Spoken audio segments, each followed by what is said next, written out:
Warahmatullahi wabarakatuh. Kami dari mahasiswa program studi Magister Sistem Komputer Pasca Sarjana STIMIK Handayani Makassar tahun 2014-2015 akan mempresentasikan hasil kerja kelompok kami, yaitu sistem operasi MS-DOS atau IBM-DOS. Sebelumnya kami akan memperkenalkan nama saya Muhammad Yusran, MPM 012 02 01 2014. Selanjutnya rekan saya yang di sisi kiri saya akan memperkenalkan nama. Ya, terima kasih. Nama saya Badirun Basir, NPM 039 02 01 2014. Untuk selanjutnya saya persilakan teman saya di sebelah kanan untuk memperkenalkan namanya. Ya, terima kasih. Nama saya Andem Yusuf, NPM 024 02 01 2014. Oke. Ya, selanjutnya adalah pembahasan apa itu DOS atau Disk Operating System. DOS adalah merupakan sistem operasi yang menggunakan interface command line yang digunakan para pengguna komputer pada dekade tahun 1980-an untuk fasilitas booting komputer dan menjalankan beberapa aplikasi software, misalnya WS dan Lotus. Masih banyak fungsi DOS yang digunakan pada zaman sekarang, terutama dalam menyelesaikan beberapa troubleshooting pada hardware komputer, walaupun bisa juga dilakukan pada sistem operasi berbasis GUI. Yang kedua yaitu keluarga DOS. Keluarga DOS ini terbagi menjadi beberapa kelas, yaitu yang pertama yaitu MS-DOS atau Microsoft Disk Operating System. Termasuk diantaranya adalah Tandy-DOS, Compact-DOS, Q-DOS atau Quick dan Dirty-DOS System, dan beberapa klon dari sistem operasi. Yang kedua yaitu MS-DOS yang dijual kepada para pembuat sistem komputer IBM PC atau compatible. Yang ketiga, IBM PC-DOS atau International Business Machine Personal Computer Disk Operating System, yang meskipun masih buatan Microsoft, diubah sedikit-sedikit untuk dapat digunakan oleh IBM PC. Terus yang keempat yaitu DR-DOS atau Digital Research Disk Operating System, yang dibuat oleh pembuat sistem operasi CPM atau Gary Gildan. Terus yang kelima yaitu Caldera-DOS, merupakan versi novel personal network yang dijual kepada Caldera Corporation. Terus yang keenam untuk keluarga DOS ini yaitu FreeDOS, yang merupakan versi DOS yang dibangun dari sisa-sisa pengembangan Caldera-DOS yang dikembangkan oleh komunitas open source. Nah, yang ketiga yaitu fungsi-fungsi dari DOS. Adapun fungsi-fungsi dari DOS berikut ini adalah fungsi-fungsi yang pertama, mengorganisasi atau mengendalikan kegiatan komputer, dan yang kedua mengatur memori, yang ketiga mengatur proses input dan output data, serta yang keempat yaitu manajemen file, dan yang kelima yaitu manajemen. Oke.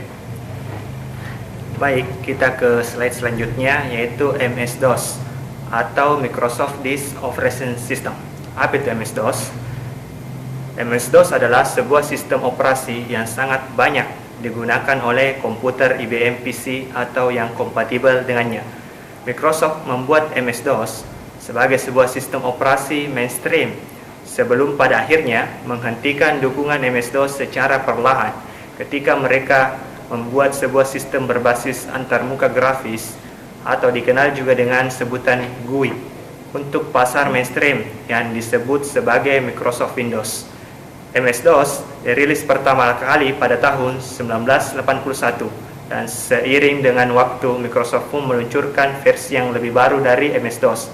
Tidak kurang hingga 8 kali Microsoft meluncurkan versi-versi baru MS-DOS dari tahun 1981 hingga Microsoft menghentikan dukungan MS-DOS pada tahun 2000.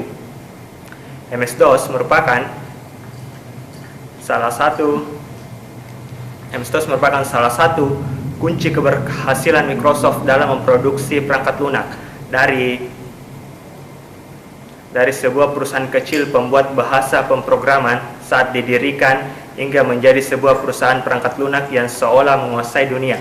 MS-DOS sebenarnya dibuat oleh sebuah perusahaan pembuat komputer yang bernama Seattle Computer Products atau SCP yang dikepalai oleh Tim Patterson yang belakangan direkrut oleh Microsoft untuk mengembangkan DOS pada tahun 1980 sebagai sebuah perangkat lunak sistem operasi dengan nama KeyDOS, yang selanjutnya diubah namanya menjadi 86DOS karena KeyDOS didesain agar dapat berjalan pada komputer dengan prosesor Intel 8086.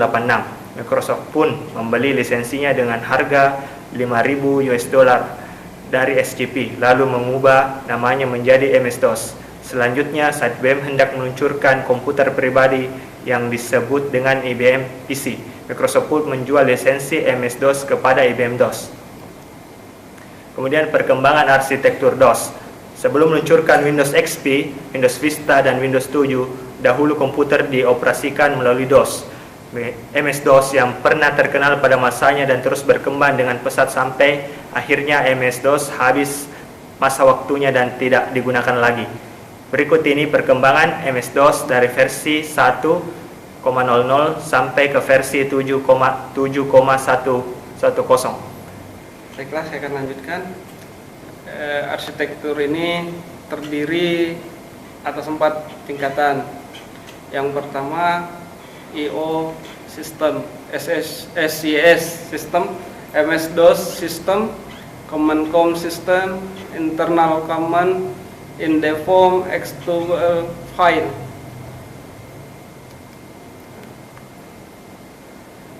Keterangannya, I/O SCS adalah file hidden yang ada pada semua sistem MS-DOS atau IBM PC-DOS. File ini diambil setelah komputer dinyalakan. File ini akan mengisolasi kernel dari detail hardware. Yang kedua, MS-DOS SCS adalah juga file hidden yang ada pada semua sistem MS-DOS atau IBM PC-DOS. File ini berisi bagian-bagian yang akan mengendalikan manajemen proses, manajemen memori, dan sistem file. Yang ketiga, Command Com adalah bagian ketiga dari sistem operasi MS-DOS atau IBM PC-DOS. File ini berisi 2 bagian, yaitu bagian residen yang selalu menetap di memori dan bagian transient yang ditempatkan pada lokasi tertinggi terakhir pada memori dan dapat ditulis oleh user program yang membutuhkan space in. Yang keempat, perintah external command, yaitu perintah-perintah yang tidak dimasukkan ke dalam command com dan membutuhkan sebuah berkas yang dapat dieksekusi berupa program DOS yang seharusnya terdapat dalam direktori aktif, contoh format, attrib, move, dan lain-lain. Kita melangkah ke manajemen proses. Manajemen proses adalah program yang sedang dijalankan atau software yang sedang dilaksanakan, termasuk sistem operasi yang disusun menjadi sejumlah proses sekuensial. Yang pertama itu konsep dasar. Selanjutnya ada A, multiprogramming. Multiprogramming ini melakukan proses satu persatu secara bergantian dalam waktu yang sangat cepat bersamaan atau hardware level. Setiap proses mempunyai satu virtual CPU. Kemudian B, pseudo parallelism. Pseudo parallelism melakukan lebih dari satu pekerjaan dalam waktu yang bersamaan, atau parallelism user level. Kemudian yang kedua, model proses. Yang pertama A, sequential proses bergantian. B, multiprogramming. Kemudian C, CPU switching. CPU switching merupakan peralihan prosedur dalam mengolah satu proses ke proses lainnya. Kemudian secara konsep setiap proses mempunyai satu virtual CPU, tetapi pada kenyataannya adalah multiprogramming, maka akan lebih mudah menganggap kumpulan proses yang berjalan secara Ya, selanjutnya yaitu manajemen memori. Manajemen memori DOS merupakan mekanisme pengaturan memori pada sistem operasi DOS. Sistem operasi berjalan dalam modus serial dengan arsitektur berbasis prosesor Intel x86. Dalam modus serial, hanya 20 bit pertama dari bus alamat yang akan digunakan oleh sistem operasi untuk mengakses memori, sehingga menjadikan jumlah memori yang dapat diakses hanya mencapai 220 atau sekitar 1048.576 byte atau 1 MB saja, dari yang seharusnya 32 bit atau 40 bit pada prosesor modern. DOS akan membagi area memori yang hanya 1 MB tersebut menjadi 2 buah ruang alamat, yaitu sebagai berikut. Yang pertama yaitu conventional memory, yaitu ruang alamat ini merupakan ruang alamat yang digunakan oleh program agar dapat dieksekusi. Ukurannya hanya 640 KB saja, yang diambil dari ruang alamat 1 MB pertama. Semua program komputer yang berjalan, baik itu berjalan di latar depan atau latar belakang, menggunakan ruang area ini. Yang kedua dari ruang alamat ini yaitu upper memory. Upper memory adalah ruang alamat yang dapat digunakan untuk tujuan khusus, seperti hanya untuk mengatur memori video. Ukurannya adalah sisa dari 1 MB memori pertama yang tidak digunakan oleh conventional memory, yaitu 348 KB. Jika manajemen memori diinstalasi dalam config sys, sebagai contoh, saat HMM-sys dan EM386exe diinstalasikan, maka jumlah ruang alamat pun dapat bertambah. Selain dua jenis di atas, DOS juga menawarkan dua jenis memori lagi, yaitu yang pertama yaitu external memory. External memory adalah memori tambahan setelah 1 MB pertama, di mana kombinasi antara upper memory block dan conventional memory terakhir. Terus penggunaan dapat menambah banyak memori ke sebuah komputer, tetapi MS-DOS tidak akan menggunakannya, kecuali beberapa program yang didesain agar dapat mengakses ruang alamat extended memory seperti Windows. Terus yang kedua yaitu expanded memory. Expanded memory merupakan sebuah jenis memori yang seperti halnya extended memory, dapat ditambahkan ke dalam komputer IBM PC. Penggunaannya didefinisikan di dalam spesifikasi EMS atau Expanded Memory Specification. Perbedaannya terletak pada ukurannya, di mana expanded memory dibatasi ukuran hingga 8 MB atau 32 MB saja. Baiklah, saya akan melanjutkan manajemen berkas. Sistem berkas PET atau PET file system adalah sebuah sistem berkas yang menggunakan struktur tabel alokasi berkas sebagai cara dirinya beroperasi.